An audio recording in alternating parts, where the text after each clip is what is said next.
So we feel it's very important to discuss and bring attention to this next story, which has made headlines across the country.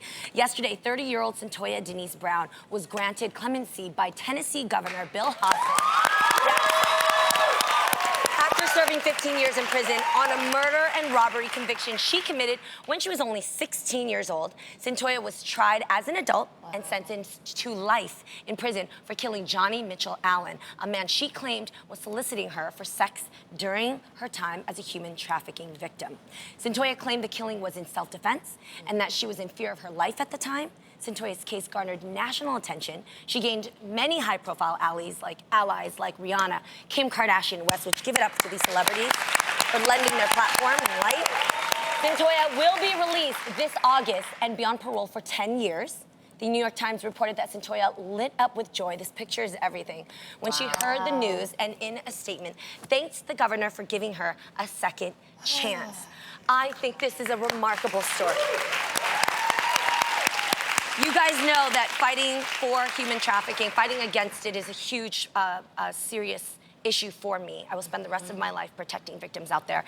And to be honest with you, this is a very common situation. There are many victims of trafficking that are in prison because it's really hard to define the exploitation that gets them there in the first place. And even though this injustice is not figured out yet, there's a second problem too, which I don't think will happen for Cyntoia because she has so much international support, but it's also the rehabilitation of support that needs to take place. You remember that these women don't understand what it's like to live a normal life. They're scarred by violence and abuse. And then what happens is, when you're spending that time in prison, you become the perfect victim for traffickers to then prey on you, to try to exploit you back into that life, because you are ostracized from society once you've been a trafficked victim. You don't know how to really function. You don't have the mental support to get your life back on track. And you don't have money. You can't find a job. It's hard to be consistent with that. So then traffickers will actually prey on that and sometimes send you money, send you drugs to get you through the day, like start to send you letters to make it feel like you've got help.